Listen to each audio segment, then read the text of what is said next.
Treasure Island by Robert Louis Stevenson. To the hesitating purchaser. If sailor tales to sailor tunes, storm and adventure, heat and cold, if schooners, islands, and maroons, and buccaneers and buried gold, and all the old romance retold, exactly in the ancient way, can please as me they pleased of old, the wiser youngsters of today, so be it, and fall on. If not, if studious youth no longer crave, his ancient appetites forgot, Kingston or Ballantyne the brave, or Cooper of the Wood and Wave, so be it also, and may I and all my pirates share the grave where these and their creations lie. To Lloyd Osbourne, an American gentleman, in accordance with whose classic taste the following narrative has been designed. It is now, in return for numerous delightful hours, and with the kindest wishes, dedicated by his affectionate friend, the author. Part 1. The Old Buccaneer. Chapter 1. At the Admiral Benbow. Squire Trelawney, Dr. Livesey, and the rest of these gentlemen, having asked me to write down the whole particulars about Treasure Island from the beginning to the end, keeping nothing back but the bearings of the island, and that only because there is still treasure not yet lifted, I take up my pen in the year of grace 17 and go back to the time when my father kept the Admiral Benbow Inn, and the brown old seaman with the sabre cut first took up his lodging under our roof. I remember him as if it were yesterday, as he came plodding to the inn door, his sea-chest following behind him in a hand-barrow. A tall, strong, heavy, nut-brown man, his tarry pigtail falling over the shoulders of his soiled blue coat, his hands ragged and scarred with dirty broken nails, and the sabre cut across one cheek, a dirty, livid white. I remember him looking round the cove and whistling to himself as he did so, and then breaking out in that old sea-song that he sang so often afterwards. 50 men on a dead man's chest, yo-ho-ho, and a bottle of rum, in the high old tottering voice that seemed to have been tuned and broken at the capstan bars. Then he rapped on the door with a bit of a stick like a handspike that he carried, and when my father appeared, called roughly for a glass of rum. This, when it was brought to him, he drank slowly like a connoisseur, lingering on the taste, and still looking about him at the cliffs and up at our signboard. "This is a handy cove," says he at length, "and a pleasant sitiated grog shop. Much company, mate?" My father told him no, very little company, the more was the pity. "Well, then," says he, "this is the berth for me. Here, you matey," he cried to the man who trundled the barrow, "bring up alongside and help up my chest. I'll stay here a bit," he continued. "I'm a plain man. Rum and bacon and eggs is what I want, and that head up there to watch ships off. What you mun't call me? You mun't call me captain. Oh, I see what you're at. There!" And he threw down 3 or 4 gold pieces on the threshold. "You can tell me when I've worked through that," said he, looking as fierce as a commander. And indeed, bad as his clothes were, and coarsely as he spoke, he had none of the appearance of a man who sailed before the mast, but seemed like a mate or a skipper, accustomed to be obeyed or to strike. The man who came with the barrow told us the mail had set him down the morning before at the Royal George, that he had inquired what inns were along the coast, and hearing ours well spoken of, I suppose, and described as lonely, had chosen it from the others for his place of residence. And that was all we could learn of our guest. He was a very silent man by custom. All day he hung round the cove or upon the cliffs with a brass telescope. All evening he sat in the corner of the parlour next the fire, and drank rum and water, very strong.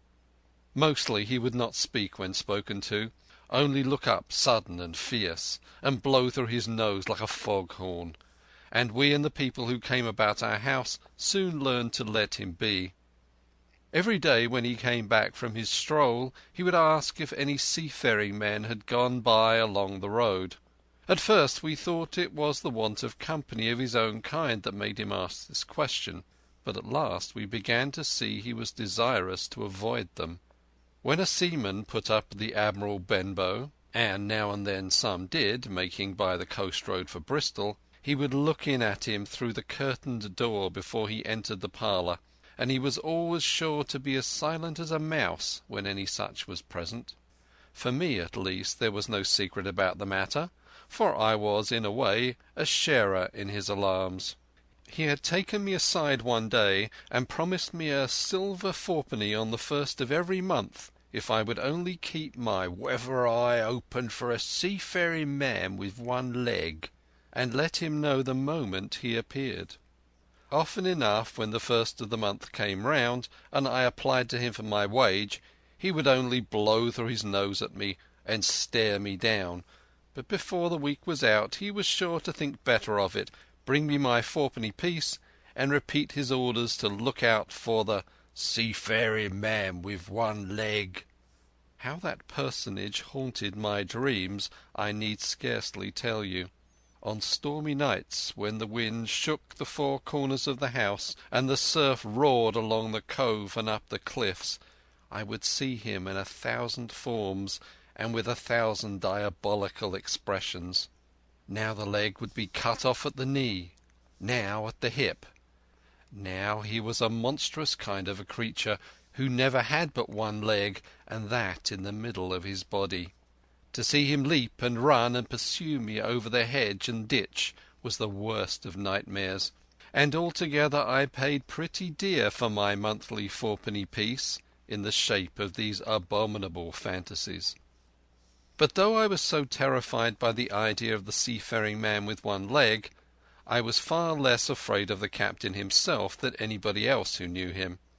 There were nights when he took a great deal more rum and water than his head would carry, and then he would sometimes sit and sing his wicked old wild sea-songs, minding nobody. But sometimes he would call for glasses round and force all the trembling company to listen to his stories or bear a chorus to his singing. Often I have heard the house shaking with yo-ho-ho and a bottle of rum, all the neighbours joining in for dear life with the fear of death upon them, and each singing louder than the other to avoid remark.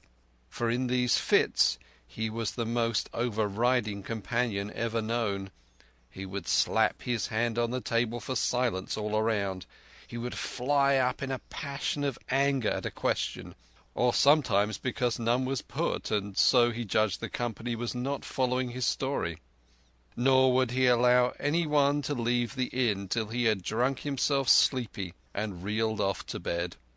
His stories were what frightened people worst of all. Dreadful stories they were about hanging and walking the plank, and storms at sea, and the dry Tortugas, and wild deeds and places on the Spanish Main. By his own account he must have lived his life among some of the wickedest men that God ever allowed upon the sea, and the language in which he told these stories shocked our plain country people almost as much as the crimes that he described. My father was always saying the inn would be ruined, for people would soon cease coming there to be tyrannized over and put down, and sent shivering to their beds. But I really believe his presence did us good.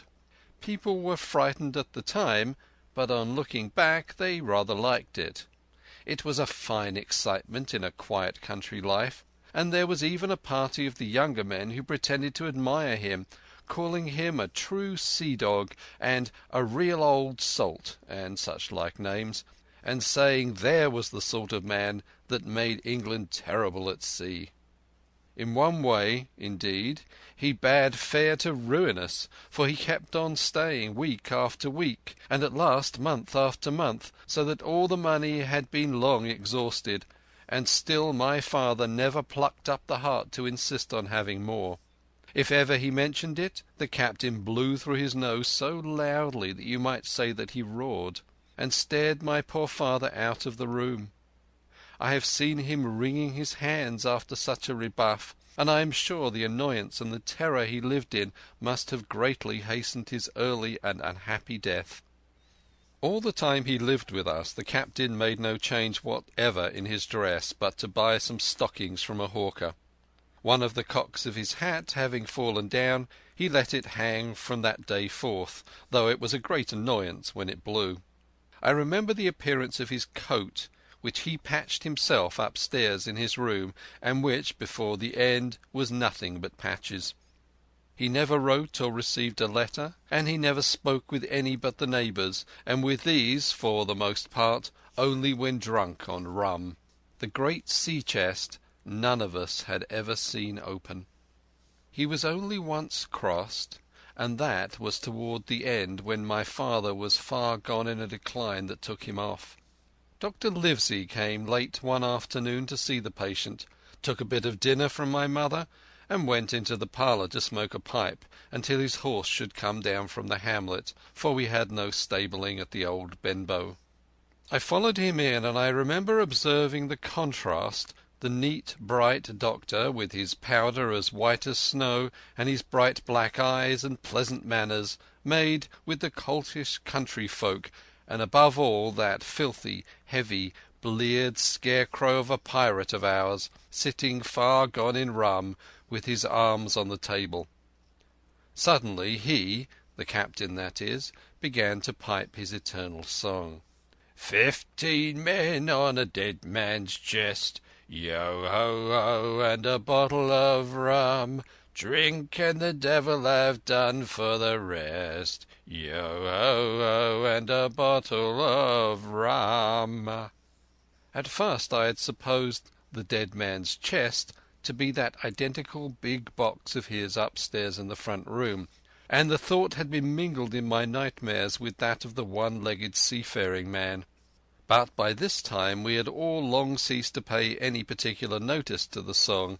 It was new that night to nobody but Dr. Livesey, and on him, I observe, it did not produce an agreeable effect, for he looked up for a moment quite angrily before he went on with his talk to old Taylor, the gardener, on a new cure for rheumatics.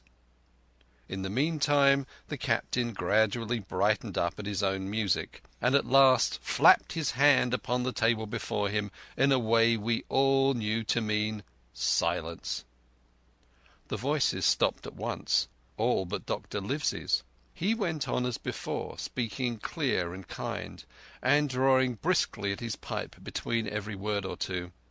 The captain glared at him for a while, flapped his hand again, glared still harder, and at last broke out with a villainous oath. "Silence there between decks!" "You were addressing me, sir?" said the doctor, and when the ruffian had told him with another oath that this was so, replied, "I have only one thing to say to you, sir, that if you keep on drinking rum, the world will soon be quit of a very dirty scoundrel." The old fellow's fury was awful. He sprang to his feet, drew and opened a sailor's clasp knife, and, balancing it open on the palm of his hand, threatened to pin the doctor to the wall.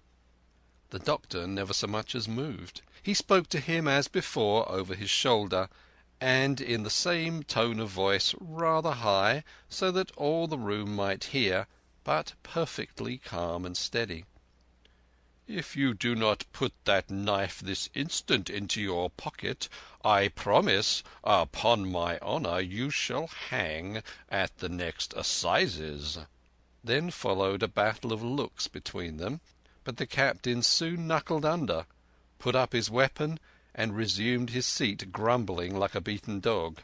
"And now, sir," continued the doctor, "since I now know there's such a fellow in my district, you may count I'll have an eye upon you day and night. I'm not a doctor only, I'm a magistrate, and if I catch a breath of complaint against you, if it's only for a piece of incivility like tonight's, I'll take effectual means to have you hunted down and routed out of this. Let that suffice." Soon after, Dr. Livesey's horse came to the door, and he rode away. But the captain held his peace that evening, and for many evenings to come. End of Chapter 1. Treasure Island by Robert Louis Stevenson. Chapter 2. Black Dog appears and disappears. It was not very long after this that there occurred the first of the mysterious events that rid us at last of the captain, though not, as you will see, of his affairs. It was a bitter cold winter, with long hard frosts and heavy gales, and it was plain from the first that my poor father was little likely to see the spring. He sank daily, and my mother and I had all the inn upon our hands, and were kept busy enough without paying much regard to our unpleasant guest. It was one January morning, very early, a pinching, frosty morning, the cove all grey with hoar-frost, the ripple lapping softly on the stones, the sun still low and only touching the hilltops, and shining far to seaward. The captain had risen earlier than usual, and set out down the beach, his cutlass swinging under the broad skirts of the old blue coat, his brass telescope under his arm, his hat tilted back upon his head. I remember his breath hanging like smoke in his wake as he strode off, and the last sound I heard of him, as he turned the big rock, was a loud snort of indignation, as though his mind was still running upon Dr. Livesey.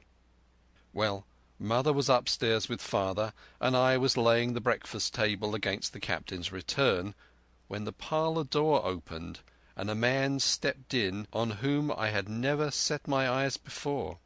He was a pale, tallowy creature, wanting 2 fingers of the left hand, and though he wore a cutlass, he did not look much like a fighter.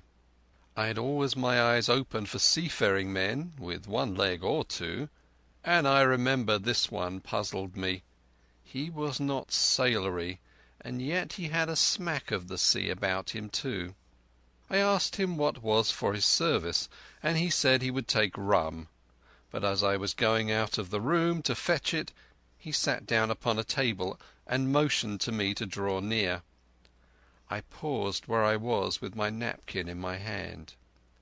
"Come here, sonny," said he. "Come nearer here."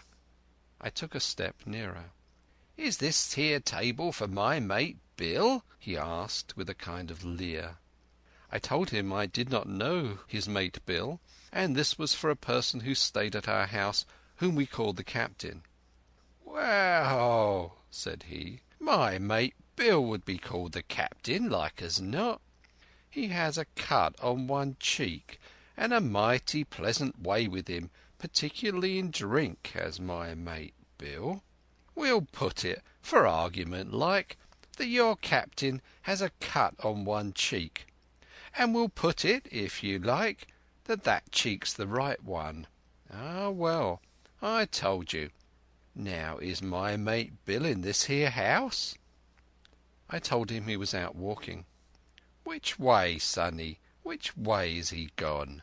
And when I pointed out the rock and told him how the captain was likely to return, and how soon, and answered a few other questions, "Oh," said he, "this'll be as good as drink to my mate Bill."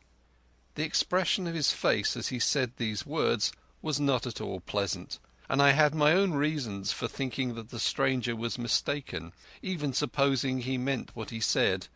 But it was no affair of mine, I thought, and besides, it was difficult to know what to do. The stranger kept hanging about just inside the inn door, peering round the corner like a cat waiting for a mouse. Once I stepped out myself into the road, but he immediately called me back, and as I did not obey quick enough for his fancy, a most horrible change came over his tallowy face, and he ordered me in with an oath that made me jump. As soon as I was back again he returned to his former manner, half fawning, half sneering, patted me on the shoulder and told me I was a good boy, and he had taken quite a fancy to me. "I have a son of my own," said he, "as like to you as two blocks, and he's all the pride of my heart. But the great thing for boys is discipline, sonny, discipline. Now, if you had sailed along of Bill, you wouldn't have stood there to be spoke to twice, not you. That was never Bill's way, nor the way of sich as sailed with him. And here, sure enough, is my mate Bill, with a spyglass under his arm. Bless his old heart, to be sure. You and me just go back into the parlour, sonny, and get behind the door, and we'll give Bill a little surprise. Bless his heart, I say again." So saying, the stranger backed along with me into the parlour, and put me behind him into the corner, so that we were both hidden by the open door. I was very uneasy and alarmed, as you may fancy, but it rather added to my fears to observe that the stranger was certainly frightened himself. He cleared the hilt of his cutlass and loosened the blade in the sheath, and all the time we were waiting there he kept swallowing as if he felt what we used to call a lump in the throat. At last in strode the captain, slammed the door behind him without looking to the right or left, and marched straight across the room to where his breakfast waited him.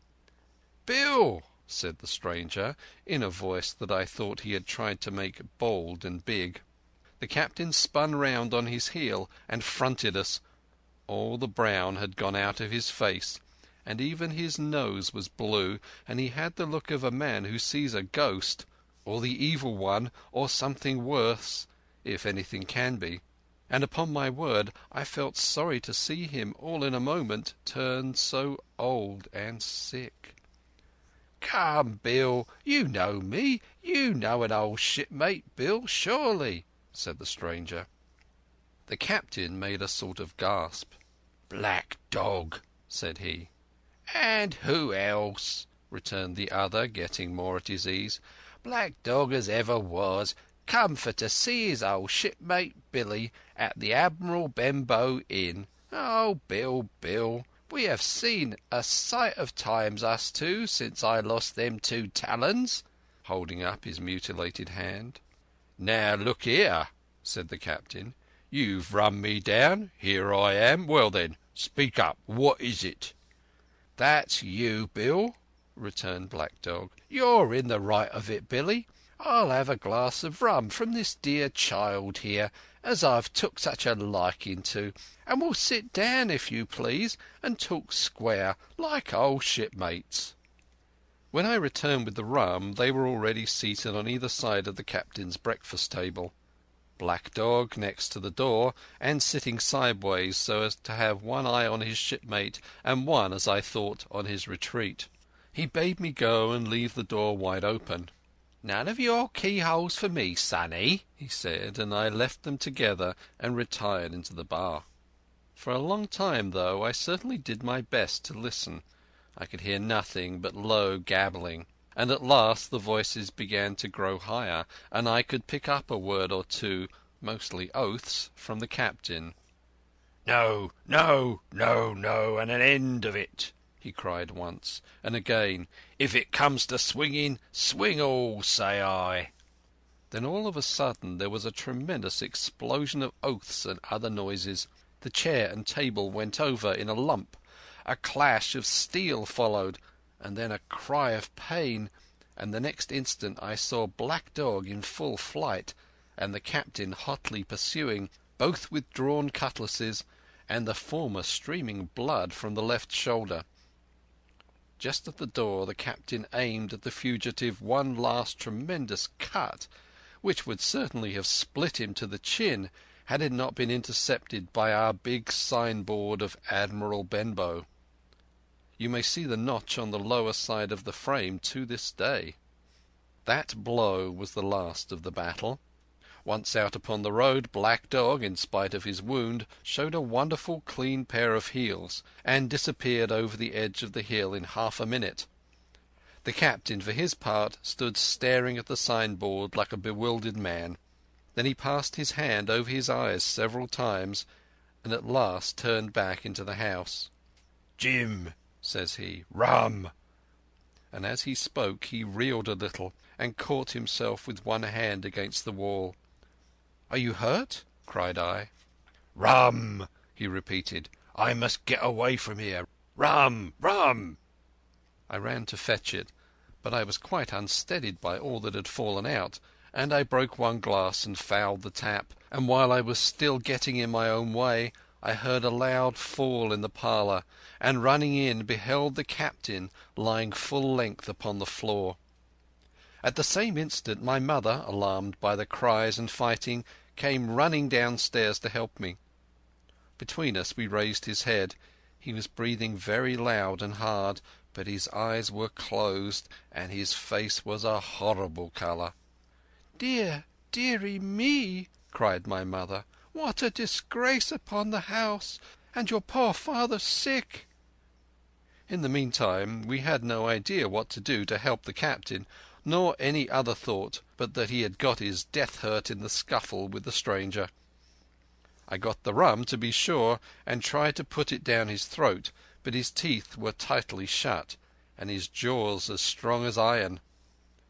It was a happy relief to us when the door opened, and Dr. Livesey came in on his visit to my father. "Oh, doctor," we cried, "what shall we do? Where is he wounded?" "Wounded? A fiddlestick's end," said the doctor. "No more wounded than your eye. The man has had a stroke, as I warned him. Now, Mrs. Hawkins, just you run upstairs to your husband and tell him, if possible, nothing about it. For my part, I must do my best to save this fellow's trebly worthless life. And Jim, you get me a basin." When I got back with the basin, the doctor had already ripped up the captain's sleeve and exposed his great sinewy arm. It was tattooed in several places. "Here's luck," "A fair wind," and "Billy Bones his fancy" were very neatly and clearly executed on the forearm, and up near the shoulder there was a sketch of a gallows and a man hanging from it, done, as I thought, with great spirit. "Prophetic," said the doctor, touching this picture with his finger. "And now, Master Billy Bones, if that be your name, we'll have a look at the colour of your blood. Jim," he said, "are you afraid of blood?" "No, sir," said I. "Well, then," said he, "you hold the basin." And with that he took his lancet and opened a vein. A great deal of blood was taken before the captain opened his eyes and looked mistily about him. First he recognized the doctor with an unmistakable frown. Then his glance fell upon me, and he looked relieved. But suddenly his colour changed, and he tried to raise himself, crying, "Where's Black Dog?" "There's no black dog here," said the doctor, "except what you have on your own back. You have been drinking rum. You have had a stroke, precisely as I told you, and I have just, very much against my own will, dragged you head foremost out of the grave. Now, Mr. Bones—" "That's not my name," he interrupted. "Much I care," returned the doctor. "It's the name of a buccaneer of my acquaintance, and I'll call you by it for the sake of shortness. But what I have to say to you is this. One glass of rum won't kill you, but if you take one you'll take another and another, and I'll stake my wig if you don't break off short you'll die. Do you understand that? Die, and go to your own place, like the man in the Bible. Come now, make an effort. I'll help you to your bed for once." Between us, with much trouble, we managed to hoist him upstairs and laid him on his bed, where his head fell back on the pillow as if he was almost fainting. "Now, mind you," said the doctor, "I clear my conscience. The name of rum for you is death." And with that he went off to see my father, taking me with him by the arm. "This is nothing," he said, as soon as he had closed the door. "I have drawn blood enough to keep him quiet a while. He should lie for a week where he is. That is the best thing for him and you. But another stroke would settle him." End of Chapter 2. Treasure Island by Robert Louis Stevenson. Chapter 3. The Black Spot. About noon I stopped at the captain's door with some cooling drinks and medicines. He was lying very much as we had left him, only a little higher, and he seemed both weak and excited. "Jim," he said, "you're the only one here that's worth anything, and you know I've always been good to you. Never a month but I've given you a silver fourpenny for yourself, and now you see, mate, I'm pretty low and deserted by all, and Jim, you'll bring me one noggin of rum now, won't you, matey?" "The doctor—" I began. But he broke in, cursing the doctor in a feeble voice, but heartily. "Doctors is all swabs," he said. "And that doctor there, why, what does he know about seafaring men? I've been in places hot as pitch, and mates dropping round with Yellow Jack, and the blessed land a heaving like the sea with earthquakes. What do the doctor know of lands like that? And I've lived on rum, I can tell you.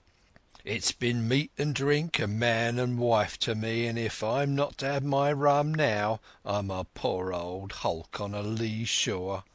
My blood'll be on you, Jim, and that Doctor Swab." And he ran on again for a while with curses. "Look, Jim, how my fingers fidges," he continued in the pleading tone. "I can't keep 'em still, not I. I haven't had a drop this blessed day. That doctor's a fool, I tell you. If I don't have a drain of rum, Jim, I'll have the horrors. I seen some on 'em already. I seen old Flint in the corner there behind you, plain as print I seen him. And if I get the horrors, I'm a man that has lived rough, and I'll raise Cain. Your doctor hisself said one glass wouldn't hurt me. I'll give you a golden guinea for a noggin, Jim."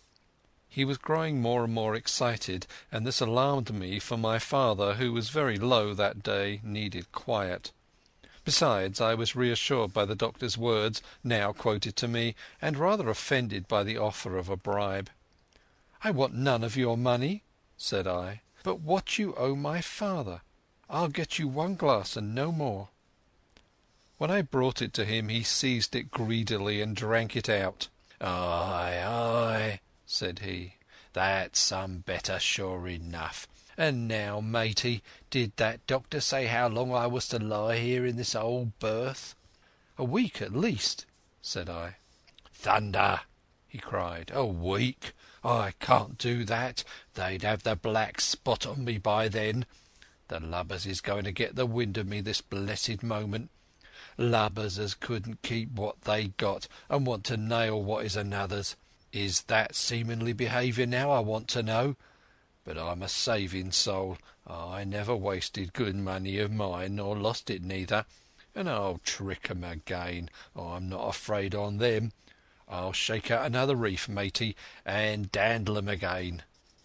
As he was thus speaking he had risen from bed with great difficulty, holding to my shoulder with a grip that almost made me cry out, and moving his legs like so much dead weight. His words, spirited as they were in meaning, contrasted sadly with the weakness of the voice in which they were uttered. He paused when he had got into a sitting position on the edge. "That doctor's done me," he murmured. "My ears is singing. Lay me back." Before I could do much to help him he had fallen back again to his former place, where he lay for a while silent. "Jim," he said at length, "you saw that seafaring man to-day?" "Black Dog?" I asked. "Ah, Black Dog," said he. "He's a bad un, but there's worse that put him on. Now if I can't get away nohow, and they tip me the black spot, mind you, it's my old sea chest they're after. You get on a horse. You can, can't you? Well then, you get on a horse and go to—well, yes, I will—to that eternal Doctor Swab, and tell him to pipe all hands, magistrates and sich, and he'll lay 'em aboard at the Admiral Benbow. All old Flint's crew, man and boy, all on 'em that's left. I was first mate, I was, old Flint's first mate, and I'm the only one as knows the place. He gave it me to Savannah when he lay a-dying, like as if I was to now, you see.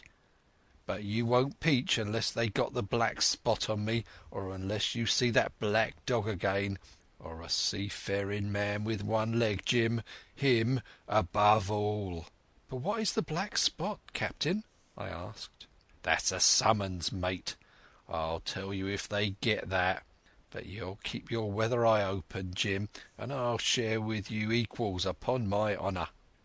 He wandered a little longer, his voice growing weaker, but soon after I had given him his medicine, which he took like a child, with the remark, "If ever a seaman wanted drugs, it's me." He fell at last into a heavy swoon-like sleep, in which I left him. What I should have done had all gone well I do not know. Probably I should have told the whole story to the doctor, for I was in mortal fear lest the captain should repent of his confessions and make an end of me. But as things fell out, my poor father died quite suddenly that evening, which put all other matters on one side. Our natural distress, the visits of the neighbours, the arranging of the funeral, and all the work of the inn to be carried on in the meanwhile, kept me so busy that I had scarcely time to think of the captain, far less to be afraid of him. He got downstairs next morning, to be sure, and had his meals as usual, though he ate little, and had more, I'm afraid, than his usual supply of rum, for he helped himself out of the bar, scowling and blowing through his nose, and no one dared to cross him. On the night before the funeral he was as drunk as ever, and it was shocking in that house of mourning to hear him singing away his ugly old sea-song. But weak as he was, we were all in fear of death for him, and the doctor was suddenly taken up with a case many miles away, and was never near the house after my father's death. I have said the captain was weak, and indeed he seemed rather to grow weaker than to regain his strength. He clambered up and down stairs, and went from the parlour to the bar and back again, and sometimes put his nose out of door to smell the sea, holding on to the walls as he went for support, and breathing hard and fast like a man on a steep mountain. He never particularly addressed me, and it is my belief that he had as good as forgotten his confidences, but his temper was more flighty, and, allowing for his bodily weaknesses, more violent than ever. He had an alarming way now, when he was drunk, of drawing his cutlass and laying it bare before him on the table. But with all that he minded people less, and seemed shut up in his own thoughts and rather wandering. Once, for instance, to our extreme wonder, he piped up to a very different air, a kind of country love-song that he must have learned in his youth before he had begun to follow the sea. So things passed until the day after the funeral, and about 3 o'clock of a bitter, foggy, frosty afternoon I was standing at the door for a moment, full of sad thoughts about my father, when I saw someone drawing slowly near along the road. He was plainly blind, for he tapped before him with a stick, and wore a great green shade over his eyes and nose, and he was hunched as if with age or weakness, and wore a huge old tattered sea-cloak with a hood that made him appear positively deformed. I never saw in my life a more dreadful-looking figure. He stopped a little from the inn, and, raising his voice in an old sing-song, addressed the air in front of him. "Will any kind friend inform a poor blind man who has lost the precious sight of his eyes in the gracious defence of his native country, England, and God bless King George, where or in what part of this country he may now be?" "You are at the Admiral Benbow, Black Hill Cove, my good man," said I. "I hear a voice," said he, "a young voice. Will you give me your hand, my kind young friend, and lead me in?" I held out my hand, and the horrible, soft-spoken, eyeless creature gripped it in a moment like a vice. I was so much startled that I struggled to withdraw, but the blind man pulled me close to him with a single action of his arm. "Now, boy," he said, "take me in to the captain." "Sir," said I, "upon my word I dare not." "Oh," he sneered, "that's it. Take me in straight, or I'll break your arm." He gave it, as he spoke, a wrench that made me cry out. "Sir," said I, "it is for yourself I mean. The captain is not what he used to be. He sits with a drawn cutlass. Another gentleman—" "Come now, march," interrupted he, and I never heard a voice so cruel and cold and ugly as that blind man's. It cowed me more than the pain, and I began to obey him at once, walking straight in at the door and towards the parlour, where the sick old buccaneer was sitting, dazed with rum. The blind man clung close to me, holding me in one iron fist and leaning almost more of his weight on me than I could carry. "Lead me straight up to him, and when I'm in view cry out, 'Here's a friend for you, Bill.' If you don't, I'll do this." And with that he gave me a twitch that I thought would have made me faint. Between this and that I was so utterly terrified by the blind beggar that I forgot my terror of the captain, and as I opened the parlour door cried out the words he had ordered in a trembling voice. The poor captain raised his eyes, and at one look the rum went out of him and left him staring sober. The expression of his face was not so much of terror as of mortal sickness. He made a movement to rise, but I do not believe he had enough force left in his body. "Now, Bill, sit where you are," said the beggar. "If I can't see, I can hear a finger stirring. Business is business. Hold out your left hand. Boy, take his left hand by the wrist and bring it near to my right." We both obeyed him to the letter, and I saw him pass something from the hollow of the hand that held his stick into the palm of the captain's, which closed upon it instantly. "And now that's done," said the blind man, and at the words he suddenly left hold of me, and with incredible accuracy and nimbleness skipped out of the parlour and into the road, where, as I stood motionless, I could hear his stick go tap, tap, tapping into the distance.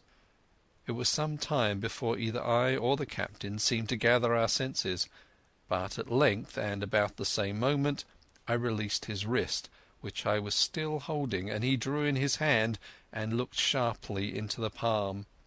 "10 o'clock," he cried. "6 hours. We'll do 'em yet." And he sprang to his feet. Even as he did so he reeled, put his hand to his throat, stood swaying for a moment, and then, with a peculiar sound, fell from his whole height face foremost to the floor. I ran to him at once, calling to my mother, but haste was all in vain. The captain had been struck dead by thundering apoplexy. It is a curious thing to understand, for I had certainly never liked the man, though of late I had begun to pity him. But soon as I saw that he was dead, I burst into a flood of tears. It was the second death I had known, and the sorrow of the first was still fresh in my heart. End of chapter 3. Treasure Island by Robert Louis Stevenson. Chapter 4. The Sea Chest. I lost no time, of course, in telling my mother all that I knew, and perhaps should have told her long before, and we saw ourselves at once in a difficult and dangerous position.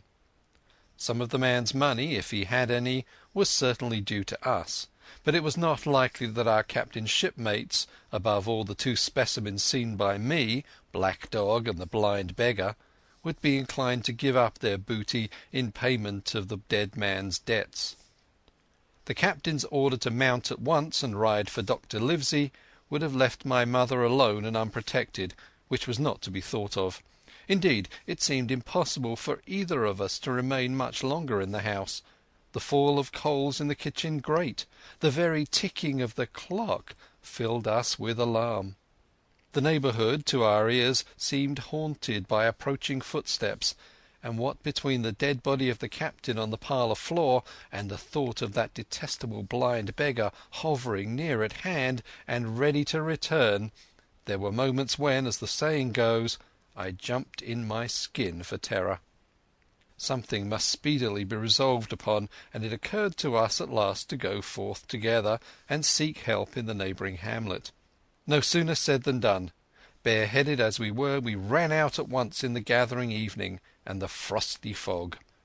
The hamlet lay not many 100 yards away, though out of view on the other side of the next cove, and what greatly encouraged me, it was in an opposite direction from that whence the old blind man had made his appearance, and whither he had presumably returned. We were not many minutes on the road, though we sometimes stopped to lay hold of each other and hearken. But there was no unusual sound, nothing but the low wash of the ripple and the croaking of the inmates of the wood. It was already candlelight when we reached the hamlet, and I shall never forget how much I was cheered to see the yellow shine in doors and windows, but that, as it proved, was the best help we were likely to get in that quarter, for, you would have thought men would have been ashamed of themselves, no soul would consent to return with us to the Admiral Benbow. The more we told of our troubles, the more, man, woman and child, they clung to the shelter of their houses. The name of Captain Flint, though it was strange to me, was well enough known to some there, and carried a great weight of terror. Some of the men who had been to field work on the far side of the Admiral Benbow remembered, besides, to have seen several strangers on the road, and, taking them to be smugglers, to have bolted away. And one at least had seen a little lugger in what we called Kit's Hole.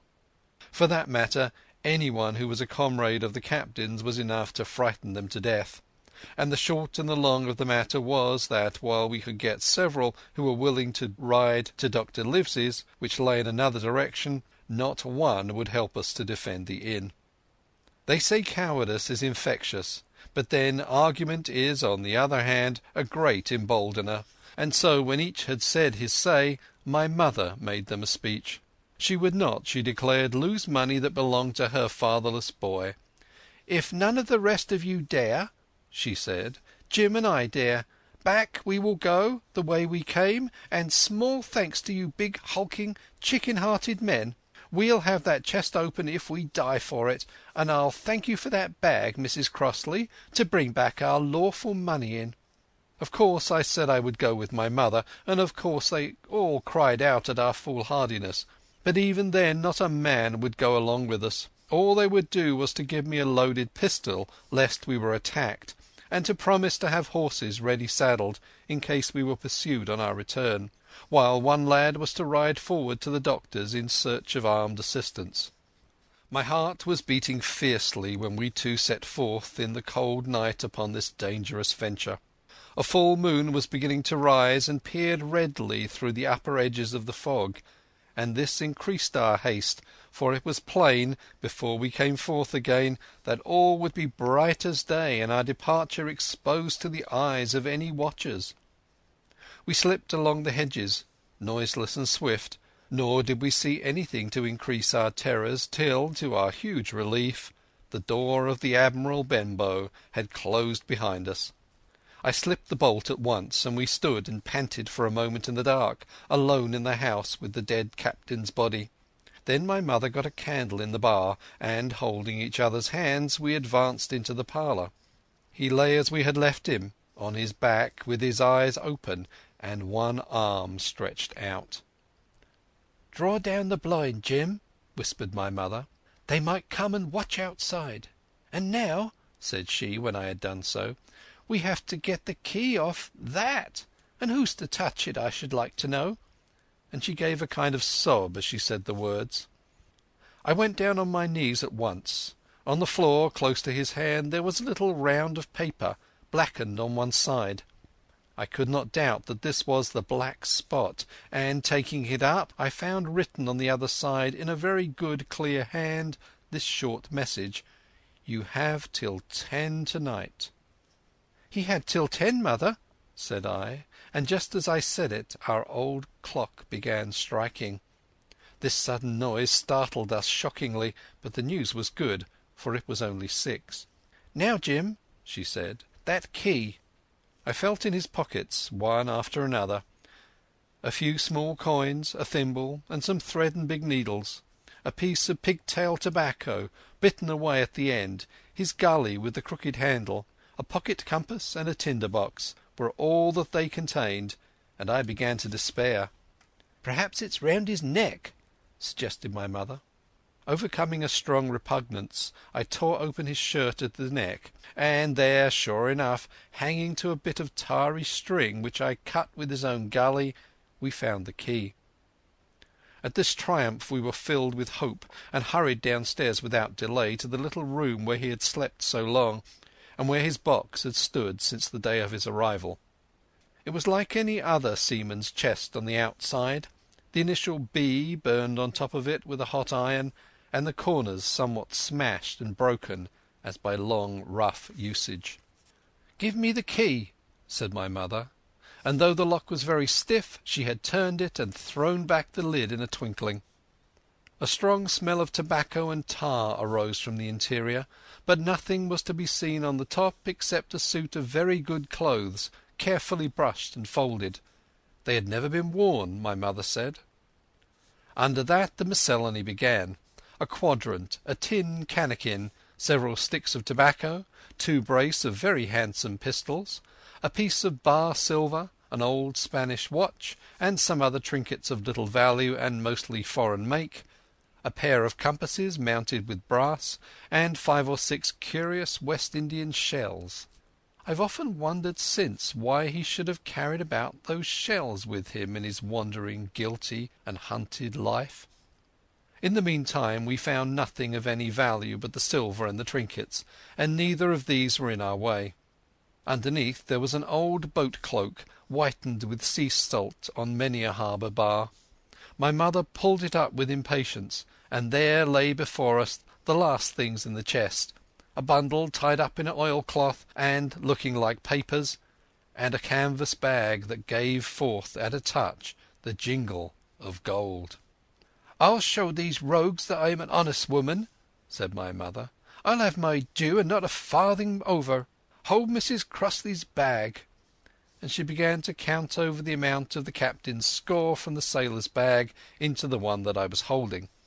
It was a long, difficult business, for the coins were of all countries and sizes, doubloons and louis d'or, and guineas and pieces of 8, and I know not what besides, all shaken together at random. The guineas, too, were about the scarcest, and it was with these only that my mother knew how to make her count. When we were about halfway through, I suddenly put my hand under her arm, for I had heard in the silent frosty air a sound that brought my heart into my mouth, the tip-tapping of the blind man's stick upon the frozen road. It drew nearer and nearer while we sat holding our breath. Then it struck sharp at the inn door, and then we could hear the handle being turned and the bolt rattling as the wretched being tried to enter. And then there was a long time of silence both within and without. At last the tapping recommenced, and to our indescribable joy and gratitude died slowly away again till it ceased to be heard. "Mother," said I, "take the whole and let's be going." For I was sure the bolted door must have seemed suspicious, and would bring the whole hornet's nest about our ears, though how thankful I was that I had bolted it, none could tell who had never met that terrible blind man. But my mother, frightened as she was, would not consent to take a fraction more than was her due, and was obstinately unwilling to be content with less. It was not yet 7, she said, by a long way. She knew her rights, and she would have them, and she was still arguing with me when a little low whistle sounded a good way off upon the hill. That was enough, and more than enough, for both of us. "I'll take what I have," she said, jumping to her feet. "And I'll take this to square the count," said I, picking up the oilskin packet. Next moment we were both groping downstairs, leaving the candle by the empty chest, and the next we had opened the door and were in full retreat. We had not started a moment too soon. The fog was rapidly dispersing. Already the moon shone quite clear on the high ground on either side, and it was only in the exact bottom of the dell and round the tavern door that a thin veil still hung unbroken to conceal the first steps of our escape. Far less than halfway to the hamlet, very little beyond the bottom of the hill, we must come forth into the moonlight. Nor was this all, for the sound of several footsteps running came already to our ears, and as we looked back in their direction a light, tossing to and fro, and still rapidly advancing, showed that one of the newcomers carried a lantern. "My dear," said my mother suddenly, "take the money and run on. I am going to faint." This was certainly the end for both of us, I thought. How I cursed the cowardice of the neighbours! How I blamed my poor mother for her honesty and her greed, for her past foolhardiness and present weakness. We were just at the little bridge by good fortune, and I helped her, tottering as she was, to the edge of the bank, where, sure enough, she gave a sigh and fell on my shoulder. I do not know how I found the strength to do it all, and I am afraid it was roughly done, but I managed to drag her down the bank and a little way under the arch. Farther I could not move her, for the bridge was too low to let me do more than crawl below it. So there we had to stay, my mother almost entirely exposed, and both of us within earshot of the inn. End of chapter 4.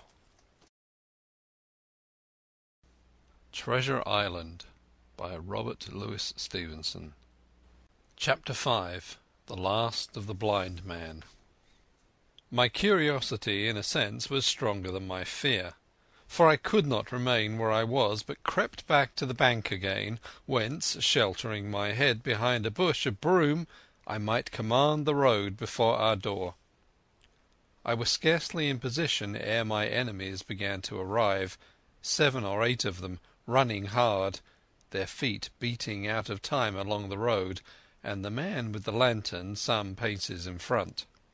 3 men ran together, hand in hand, and I made out, even through the mist, that the middle man of this trio was the blind beggar. The next moment his voice showed me I was right. "Down with the door!" he cried. "Aye, aye, sir," answered 2 or 3, and a rush was made upon the Admiral Benbow, the lantern-bearer following, and then I could see them pause and hear speeches passed in a lower key, as if they were surprised to find the door open. But the pause was brief, for the blind man again issued his commands. His voice sounded louder and higher, as if he were afire with eagerness and rage. "In! In! In!" he shouted, and cursed them for their delay. 4 or 5 of them obeyed at once, 2 remaining on the road with the formidable beggar. There was a pause, then a cry of surprise, then a voice shouting from the house, "Bill's dead!" But the blind man swore at them again for their delay. "Search him, some of you shrinking lubbers, and the rest of you, aloft and get the chest!" he cried. I could hear their feet rattling up our old stairs, so that the house must have shook with it. Promptly afterwards fresh sounds of astonishment arose. The window of the captain's room was thrown open with a slam and a jingle of broken glass, and a man leaned out into the moonlight, head and shoulders, and addressed the blind beggar on the road below him. "Pew!" he cried. "They've been before us. Someone's turned the chest out, alow and aloft." "Is it there?" roared Pew. "The money's there." The blind man cursed the money. "Flint's fist, I mean," he cried. "I don't see it here nohow," returned the man. "Here, you below there, is it on Bill?" cried the blind man again. At that another fellow, probably he who had remained below to search the captain's body, came to the door of the inn. "Bill's been overhauled already," he said. "Nothing left." "It's these people of the inn. It's that boy. I wish I had put his eyes out," cried the blind man Pew. "They were here no time ago. They had the door bolted when I tried it. Scatter, lads, and find 'em." "Sure enough, they left their glim here," said the fellow from the window. "Scatter and find 'em. Rout the house out," reiterated Pew, striking with his stick upon the road. Then there followed a great to-do through all our old inn. Heavy feet pounding to and fro, furniture all thrown over, doors kicked in, until the very rocks re-echoed and the men came out again, one after another, on the road, and declared that we were nowhere to be found. And just then the same whistle that had alarmed my mother and myself over the dead captain's money was once more clearly audible through the night, but this time twice repeated. I had thought it to be the blind man's trumpet, so to speak, summoning his crew to the assault, but I now found that it was a signal from the hillside toward the hamlet, and from its effect upon the buccaneers a signal to warn them of approaching danger. "There's Dirk again," said one. "Twice. We'll have to budge, mates." "Budge you, skulk!" cried Pew. "Dirk was a fool and a coward from the first. You wouldn't mind him. They must be close by. They can't be far. You have your hands on it. Scatter and look for 'em, dogs, or shiver my soul," he cried, "if I had eyes." This appeal seemed to produce some effect, for two of the fellows began to look here and there among the timber, but half-heartedly, I thought, and with half an eye to their own danger all the time, while the rest stood irresolute on the road. "You have your hands on thousands, you fools, and you hang a leg. You'll be as rich as kings if you could find it, and you stand there skulking. There wasn't one of you dared face Bill and I did it, a blind man, and I'm to lose my chance for you. I'm to be a poor crawling beggar, sponging for rum when I might be rolling in a coach. If you had the pluck of a weevil in a biscuit, you would catch them still." "Hang it, Pew, we've got the doubloons," grumbled one. "They might have hid the blessed thing," said another. "Take the Georges, Pew, and don't stand there squalling." Squalling was the word for it. Pew's anger rose so high at these objections, till at last, his passion completely taking the upper hand, he struck at them right and left in his blindness, and his stick sounded heavily on more than one. These, in their turn, cursed back at the blind miscreant, threatened him in horrid terms, and tried in vain to catch the stick and wrest it from his grasp.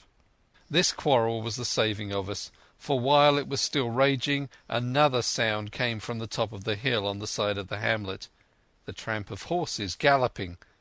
Almost at the same time a pistol-shot, flash and report came from the hedge-side, and that was plainly the last signal of danger, for the buccaneers turned at once and ran, separating in every direction, one seaward along the cove, one slant across the hill, and so on, so that in half a minute not a sign of them remained but Pew. Him they had deserted, whether in sheer panic or out of revenge for his ill words and blows, I know not. But there he remained behind, tapping up and down the road in a frenzy, and groping and calling for his comrades. Finally he took the wrong turn, and ran a few steps past me towards the hamlet, crying, "Johnny! Black Dog! Dirk!" and other names. "You won't leave old Pew, mate, not old Pew!" Just then the noise of horses topped the rise, and 4 or 5 riders came in sight in the moonlight and swept at full gallop down the slope. At this Pew saw his error, turned with a scream, and ran straight for the ditch, into which he rolled.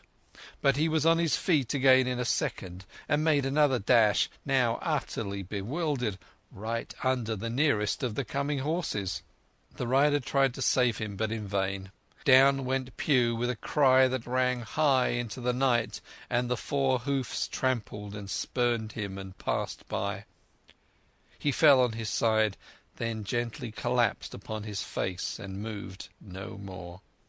I leapt to my feet and hailed the riders. They were pulling up, at any rate, horrified at the accident, and I soon saw what they were.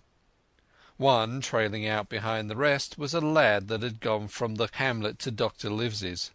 The rest were revenue officers whom he had met by the way, and with whom he had had the intelligence to return at once. Some news of the lugger in Kit's Hole had found its way to Supervisor Dance, and set him forth that night in our direction, and to that circumstance my mother and I owed our preservation from death. Pugh was dead, stone dead.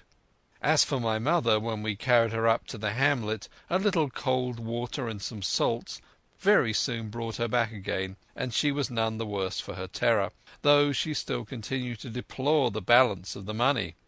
In the meantime the supervisor rode on as fast as he could to Kit's Hole, but his men had to dismount and grope down the dingle, leading and sometimes supporting their horses, and in continual fear of ambushes, so it was no great matter for surprise that when they got down to the hole the lugger was already under way, though still close in.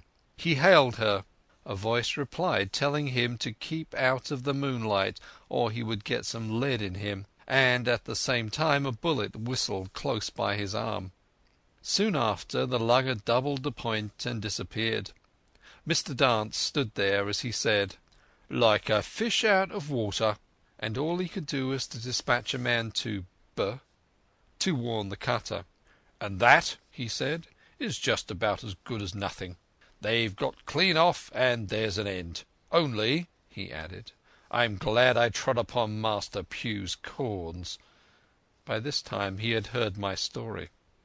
I went back with him to the Admiral Benbow, and you cannot imagine a house in such a state of smash. The very clock had been thrown down by these fellows in their furious hunt after my mother and myself, and though nothing had actually been taken away except the captain's money-bag and a little silver from the till, I could see at once that we were ruined. Mr. Dance could make nothing of the scene. "They got the money, you say? Well then, Hawkins, what in fortune were they after? More money, I suppose?" "No, sir, not money, I think," replied I. "In fact, sir, I believe I have the thing in my breast pocket, and to tell you the truth, I should like to get it put in safety." "To be sure, boy, quite right," said he. "I'll take it if you like." "I thought perhaps Dr. Livesey—" I began. "Perfectly right," he interrupted very cheerily. "Perfectly right. A gentleman and a magistrate. And now I come to think of it, I might as well ride round there myself and report to him or Squire. Master Pugh's dead. When all's done, not that I regret it, but he's dead, you see, and people will make it out against an officer of His Majesty's revenue, if make it out they can. Now, I'll tell you, Hawkins, if you like, I'll take you along." I thanked him heartily for the offer, and we walked back to the hamlet where the horses were. By the time I had told my mother of my purpose, they were all in the saddle. "Dogger," said Mr. Dance, "you have a good horse. Take up this lad behind you." As soon as I was mounted, holding on to Dogger's belt, the supervisor gave the word, and the party struck out at a bouncing trot on the road to Dr. Livesey's house. End of Chapter 5. Treasure Island by Robert Louis Stevenson. Chapter 6. The Captain's Papers. We rode hard all the way till we drew up before Dr. Livesey's door. The house was all dark to the front. Mr. Dance told me to jump down and knock, and Dogger gave me a stirrup to descend by. The door was opened almost at once by a maid. "Is Dr. Livesey in?" I asked. "No," she said. He had come home in the afternoon, but had gone up to the hall to dine and pass the evening with the squire. "So there we go, boys," said Mr. Dance. This time, as the distance was short, I did not mount, but ran with Dogger's stirrup leather to the lodge gates, and up the long leafless moonlit avenue to where the white line of the hall buildings looked on either hand on great old gardens. There Mr. Dance dismounted, and taking me along with him was admitted at a word into the house. The servant led us down a matted passage, and showed us at the end into a great library, all lined with bookcases and busts on top of them, where the squire and Dr. Livesey sat, pipe in hand, on either side of a bright fire. I had never seen the squire so near at hand. He was a tall man, over 6 feet high, and broad in proportion, and he had a bluff, rough and ready face, all roughened and redded and lined in his long travels. His eyebrows were very black, and moved readily, and this gave him a look of some temper, not bad, you would say, but quick and high. "Come in, Mr. Dance," said he, very stately and condescending. "Good evening, Dance," said the doctor with a nod, "and good evening to you, friend Jim. What good wind brings you here?" The supervisor stood up straight and stiff, and told his story like a lesson. But you should have seen how the two gentlemen leaned forward and looked at each other, and forgot to smoke in their surprise and interest. When they heard how my mother went back to the inn, Dr. Livesey fair slapped his thigh, and the squire cried "Bravo!" and broke his long pipe against the grate. Long before it was done, Mr. Trelawney, that you will remember was the squire's name, had got up from his seat and was striding about the room, and the doctor, as if to hear the better, had taken off his powdered wig and sat there looking very strange indeed with his own close-cropped black poll. At last Mr. Dance finished the story. "Mr. Dance," said the squire, "you are a very noble fellow, and as for riding down that black atrocious miscreant, I regard it as an act of virtue, sir, like stamping on a cockroach. This lad Hawkins is a trump, I perceive. Hawkins, will you ring that bell? Mr. Dance must have some ale." "And so, Jim," said the doctor, "you have the thing that they were after, have you?" "Here it is, sir," said I, and gave him the oilskin packet. The doctor looked it all over, as if his fingers were itching to open it, but instead of doing that he put it quietly in the pocket of his coat. "Squire," said he, "when Dance has had his ale he must of course be off on his Majesty's service, but I mean to keep Jim Hawkins here to sleep at my house, and, with your permission, I propose we should have up the cold pie and let him sup." "As you will, Livesey," said the squire. "Hawkins has earned better than cold pie." So a big pigeon pie was brought in and put on a side table, and I made a hearty supper, for I was as hungry as a hawk, while Mr. Dance was further complimented and at last dismissed. "And now, squire," said the doctor. "And now, Livesey," said the squire in the same breath. "One at a time, one at a time," laughed Dr. Livesey.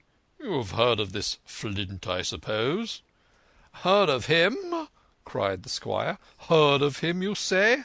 He was the bloodthirstiest buccaneer that sailed. Blackbeard was a child to Flint. The Spaniards were so prodigiously afraid of him that, I tell you, sir, I was sometimes proud that he was an Englishman. I have seen his topsails with these eyes off Trinidad, and the cowardly son of a rum puncheon that I sailed with put back, sir, into the port of Spain." "Well, I've heard of him myself in England," said the doctor. "But the point is, had he money?" "Money?" cried the squire. "Have you heard the story? What were these villains after but money? What do they care for but money? For what would they risk their rascal carcasses but money?" "That we shall soon know," replied the doctor. "But you are so confoundedly hot-headed and exclamatory that I cannot get a word in. What I want to know is this. Suppose that I have here in my pocket some clue to where Flint buried his treasure. Will that treasure amount to much?" "Amount, sir?" cried the squire. "It will amount to this. If we have the clue you talk about, I'll fit out a ship in Bristol Dock and take you and Hawkins here along, and we'll have that treasure if I search for a year." "Very well," said the doctor. "Now then, if Jim is agreeable, we'll open the packet." And he laid it before him on the table. The bundle was sewn together, and the doctor had to get out his instrument case and cut the stitches with his medical scissors. It contained two things, a book and a sealed paper. "First of all, we'll try the book," observed the doctor. The squire and I were both peering over his shoulder as he opened it, for Dr. Livesey had kindly motioned to me to come round from the side table where I had been eating to enjoy the sport of the search. On the first page there were only some scraps of writing, such as a man with a pen in his hand might make for idleness or practice. One was the same as the tattoo mark, "Billy Bones his fancy." Then there was "Mr. W. Bones, mate," "No more rum," "Off Palm Key he got it," and some other snatches, most single words and unintelligible. But I could not help wondering who it was that had got it, and what it was he got. A knife in his back, as likely as not. "Not much instruction there," said Dr. Livesey as he passed on. The next 10 or 12 pages were filled with a curious series of entries. There was a date at one end of the line, and at the other end a sum of money, as in common account books, but instead of explanatory writing, only a varying number of crosses between the two. On the 12th of June, 1745, for instance, a sum of £70 had plainly become due to someone, and there was nothing but 6 crosses to explain the cause. In a few cases, to be sure, the name of a place would be added, as of "Off Caracas," or a mere entry of latitude or longitude, as 62 degrees 17 minutes 20 seconds, 19 degrees 2 minutes 40 seconds. The record lasted over nearly 20 years, the amount of the separate entries growing larger as time went on, and at the end a grand total had been made out, after 5 or 6 wrong additions, and these words appended: "Bones, his pile." "I can't make head or tail of this," said Dr. Livesey. "The thing is as clear as noonday," cried the squire. "This is the Black-hearted Hound's account book. These crosses stand for the names of ships or towns that they sank or plundered. The sums are the scoundrel's share, and where he filled an ambiguity, you see he added something clearer. Off Caracas, now, you see, here was some unhappy vessel boarded off that coast. God help the poor souls that man her, coral long ago." "Right," said the doctor. "See what it is to be a traveller. Right. And the amounts increase, you see, as he rose in rank." There was little else in the volume but a few bearings of places noted in the blank leaves towards the end, and a table for reducing French, English, and Spanish moneys to a common value. "Thrifty man," cried the doctor. "He wasn't the one to be cheated." "And now," said the squire, "for the other." The paper had been sealed in several places with a thimble by way of seal, the very thimble, perhaps, that I had found in the captain's pocket. The doctor opened the seals with great care, and there fell out the map of an island, with latitude and longitude, soundings, names of hills and bays and inlets, and every particular that would be needed to bring a ship to a safe anchorage upon its shores. It was about 9 miles long and 5 across, shaped, you might say, like a fat dragon standing up, and had 2 fine landlocked harbours and a hill in the centre part, marked the Spyglass. There were several additions of a later date, but, above all, 3 crosses of red ink, 2 on the north part of the island, 1 in the south-west, and, besides this last, in the same red ink, and in a small, neat hand, very different from the captain's tottery characters, these words: "Bulk of treasure here." Over the back the same hand had written this further information: "Tall tree, spyglass shoulder, bearing a point to the north of nor'-nor'-east, Skeleton Island south-south-east by east, 10 feet. The bar silver is in the north cache. You can find it by the trend of the east hummock, 10 fathoms south of the black crag with the face on it. The arms are easy found in the sandhill north point of North Inlet, Cape, bearing east and a quarter north.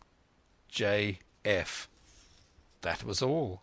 But brief as it was, and to me incomprehensible, it filled the squire and Dr. Livesey with delight.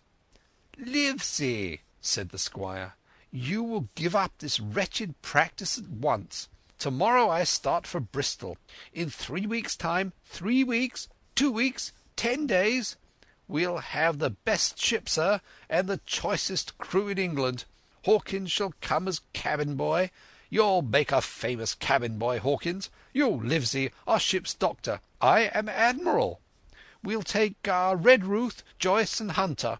We'll have favourable winds, a quick passage, and not the least difficulty in finding the spot, and money to eat, to roll in, to play duck and drake with ever after."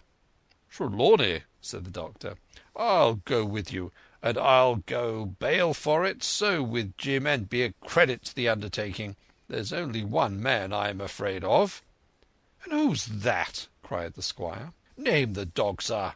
"You," replied the doctor, "for you cannot hold your tongue.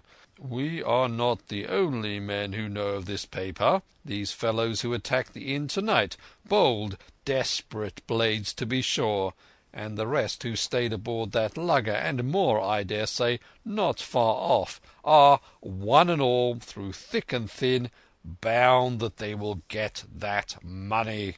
We must none of us go alone till we get to sea. Jim and I shall stick together in the meantime, and you'll take Joyce and Hunter when you ride to Bristol, and from first to last not one of us must breathe a word of what we've found." "Livesey," returned the squire, "you are always in the right of it. I'll be silent as the grave." Chapter 6